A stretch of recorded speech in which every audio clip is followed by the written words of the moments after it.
Good evening, dear students. Myself Tushar Gote, Assistant Professor, Institute of Pharmacy and Research, Patna, Ramgarh. This is our second tutorial of Pharmaceutical Organic Chemistry 2, B Pharma second year, same third, from fats and oils.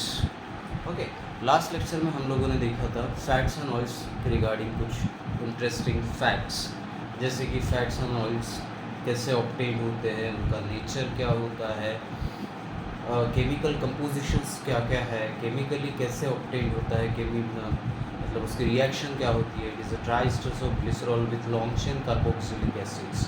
उसके बाद में हमने देखे थे types of fats and oil, that is simple triglycerides and mix triglyceride. Simple triglycerides में आप लोगों ने देखा था जैसे कि सिंपल ट्राइग्लिसराइड एक ऐसा ट्राइग्लिसराइड्स और फैट्स और ऑयल्स होता है कि जिसमें अल्किल की साइड चेन ये सिंपल होती है, मतलब कांस्टेंट होती है, एक ही होती है। उसी तरह से जो हमारा मिक्स ट्राइग्लिसराइड होता है वो होता है कि जिसमें अल्किल की साइड चेन जो होगी वो डिफरेंट होगी। Okay, so next one is the differentiate between fats and oils. मतलब फैट्स एंड ऑयल्स को कैसे ऑब्जर्व करेंगे, कौन सा फैट्स है और कौन सा ऑयल है। उसके लिए हमने स्टार्ट किया था from their occurrence in the nature, that is fats are solid in nature while oils are liquid in nature. इस तरह से हम इसे डिफ्रेंशिएट कर सकते हैं। लेकिन ऐसा क्यों होता है, फैट्स ये सॉलिड नेचर के क्यों होते हैं और वही हमारे ऑयल्स लिक्विड नेचर के क्यों होते हैं। तो उसको जानने के लिए हम लोगों ने स्टार्ट किया था from saturation and unsaturation point of view. Saturated compound ऐसे कंपाउंड्स होते हैं, सैचुरेटेड ट्राइग्लिसराइड्स ऐसे ट्राइग्लिसराइड्स होते हैं जिनमें अल्किल की जो साइड चेन होती है, जैसे कि आपको यहाँ पे दिखाई दे रहा है, ये हमारी अल्किल साइड चेन है, ये हमारा ट्राइग्लिसराइड्स है, ये हमारा एक ट्राइग्लिसराइड्स है, हमारा फैट्स और ऑयल्स है, जिसमें अल्किल की साइड चेन में आप लोग देख सकते हो कि जितने भी कार्बन एटम है, जैसे कि हमारे यहाँ पे 6 कार्बन एटम आप लोगों को दिखाई दे रहे, ये 6 के 6 कार्बन एटम एक दूसरे से कनेक्टेड है सिंगल बॉन्ड से, और ये तीनों जगह आपको ऑकर हो रहे हैं, तीनों जगह यहाँ पे आपको फाउंड हो रहे हैं। Is that clear? So that type of compound is called as saturated compound. Okay, जैसे कि मैंने लास्ट लेक्चर में आपको बताया था, जो भी सॉलिड चीज़ें होती है उनकी पैकिंग जो होती है वो काफ़ी ज़्यादा कॉम्पैक्ट होती है।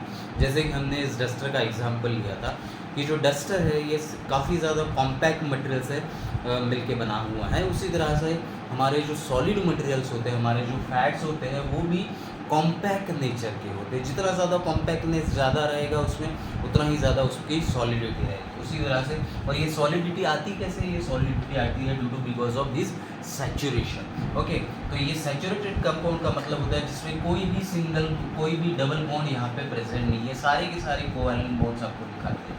जितने भी कार्बन एटम है एक दूसरे के साथ कनेक्टेड है कोवैलेंट बॉन्ड्स, जैसे कि ये वाला, ये सारे के सारे एक दूसरे से कनेक्टेड है सिंगल बॉन्ड से। Is that clear?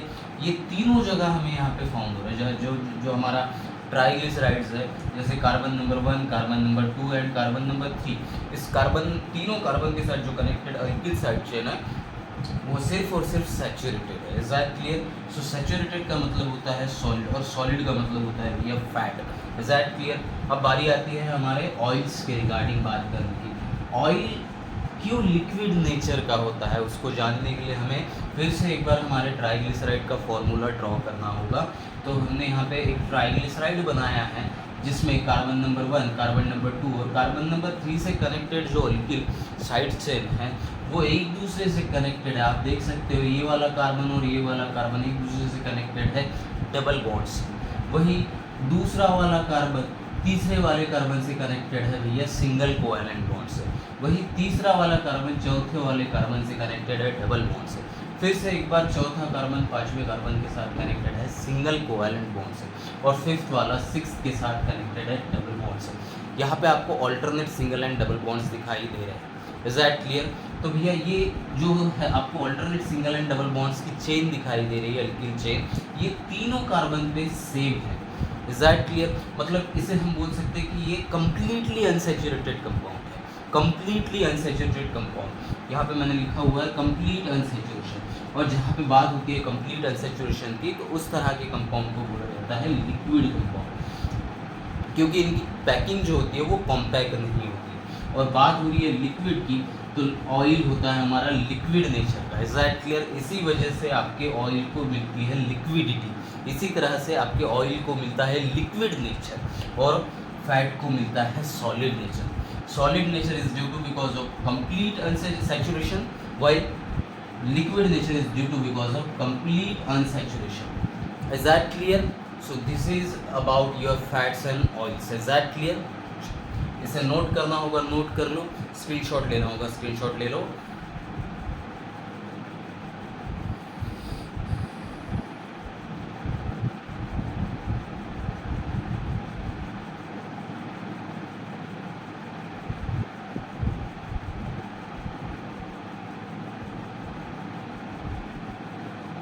Fats and oils के अलावा एक चीज़ हमारे इसमें और भी दिखाई देती है, जैसे फैट्स का नेचर होता है सॉलिड और ऑयल्स का नेचर होता है लिक्विड। एक चीज़ और हमें यहाँ पे दिखाई देती है, दैट इज सेमी सॉलिड।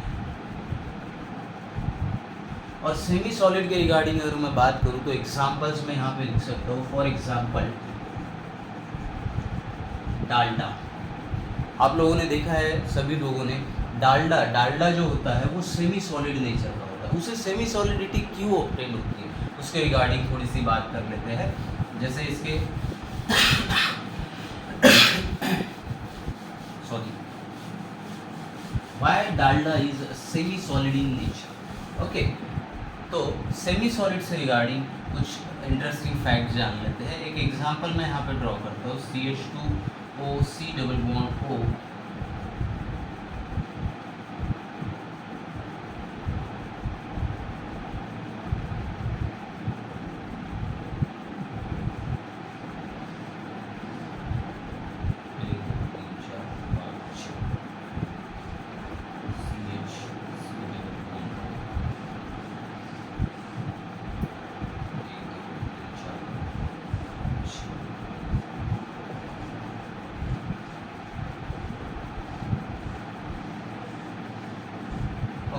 तो ये एक मैंने ट्राइग्लिसराइड्स यहाँ पे ड्रॉ किया है। अब हम देखते हैं कि ये triglycerides how will be converted into a semi solid form. ये सेमी सॉलिड की में कैसे कन्वर्ट होता है, फॉर एग्जांपल मैं यहाँ पे आपको बता देता हूँ।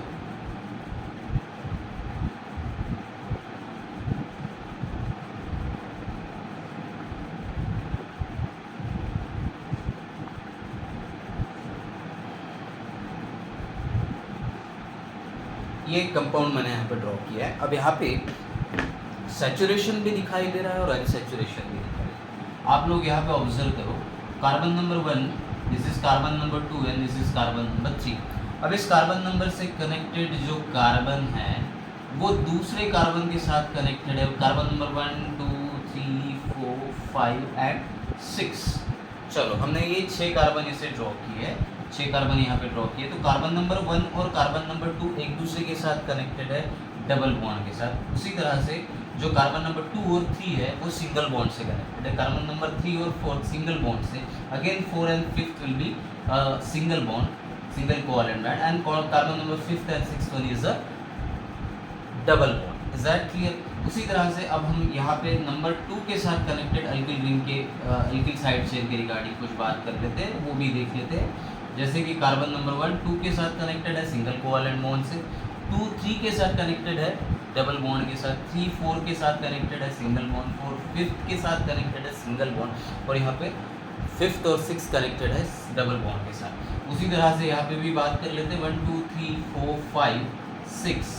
ओके, 1 और 2 कनेक्टेड है डबल बॉन्ड से, 2 और 3 कनेक्टेड है सिंगल से, 3 और 4 कनेक्टेड है सिंगल से, 4th और 5th कनेक्टेड है डबल के साथ, और 5th और 6th कनेक्टेड है सिंगल के सिंगल बॉन्ड के साथ। तो यहाँ पे कहीं पे भी आपको ना तो कंप्लीट सैचुरेशन दिखाई दे रहा है, ना तो कंप्लीट सैचुरेशन दिखाई दे रहा है, ना ही कहीं पे आपको कंप्लीट अनसैचुरेशन दिखाई दे रहा है। इस तरह के जो कंपाउंड होते हैं, देखिए कंप्लीट सैचुरेशन मैं यहाँ पे ड्रॉ लिखता हूँ, complete saturation is equal to solid is equal to fat. Clear? Complete unsaturation is equal to liquid is equal to oil, और जहां पे पार्शियल सैचुरेशन और अनसैचुरेशन की बात होती है is equal to semi solid. Clear? तो भैया ये है difference in between solidity, liquidity and semi solidity. Is that clear? Complete saturation जहाँ पे दिखाई देगा वो होगा आपका सॉलिड कंपाउंड, और सॉलिड होते हैं आपके फैट्स। उसी तरह से जहाँ पे भी आपको कंप्लीट अनसैचुरेशन दिखाई दे, कंप्लीट अनसैचुरेशन का मतलब होता है लिक्विडिटी। अनसैचुरेशन मतलब alternate single and double bond, और लिक्विड नेचर होता है आपके ऑयल का। और तीसरा है पार्शियल सैचुरेशन और unsaturation is equal to semi solid, और सेमी सॉलिड का मैंने यहाँ पे एग्जांपल लिखा है, that is Dalda. Is that clear? तो इस तरह से आप डिफरेंशिएट कर सकते हो फैट, ऑयल और सेमी सॉलिड ट्राइग्लिसराइड्स को। Is that clear? इसे नोट करना होगा, नोट कर लो, स्क्रीनशॉट लेना होगा, स्क्रीनशॉट ले लो।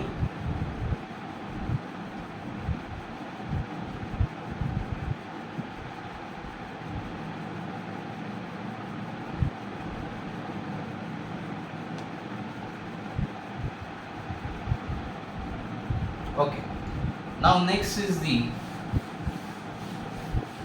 chemical properties of fats and oils. Chemical properties of fats and oils, जैसे कि हमने इसके पहले वाले जितने भी लेक्चर्स हमारे हुए हैं, ऑफलाइन लेक्चर्स हमारे हुए हैं, उसमें हमने देखा है कि केमिकल प्रॉपर्टीज़ का मतलब होता है उसकी रिएक्टिविटी।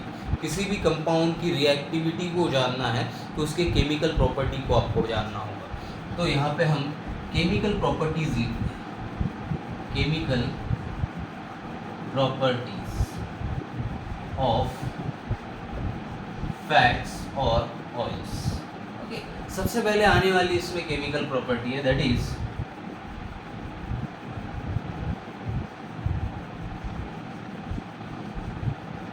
हाइड्रोलाइसिस।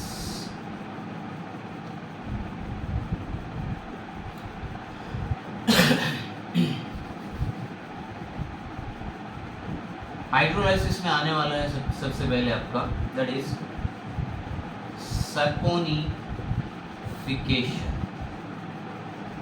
सैपोनिफिकेशन का मतलब होता है it is an alkaline hydrolysis of triglyceride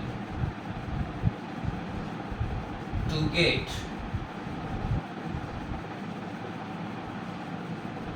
soap and glycerol.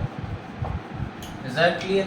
तो जब हम इसका अल्कलाइन हाइड्रोलाइसिस करते हैं, हाइड्रोलाइसिस का मतलब आप लोगों को पता है रिमूवल ऑफ वाटर मॉलिक्यूल। तो जब भी हम इसका अल्कलाइन हाइड्रोलाइसिस करेंगे किसका, ट्राइग्लिसराइड्स का, तो हमें दो चीज़ें मिलेंगी, एक मिलेगा आपका सोप और दूसरा मिलेगा ग्लिसरॉल, जो कि आपका इनिशियल रिएक्टेंट था in the formation of fats and oils. Is that clear? अब केमिकली हम देख लेते हैं कि ये रिएक्शन किस तरह से होता है। CH2OH CH2OH will get reacted with thrice NaOH। देखिए हम इसका अल्कलाइन हाइड्रोलाइसिस करने जा रहे हैं।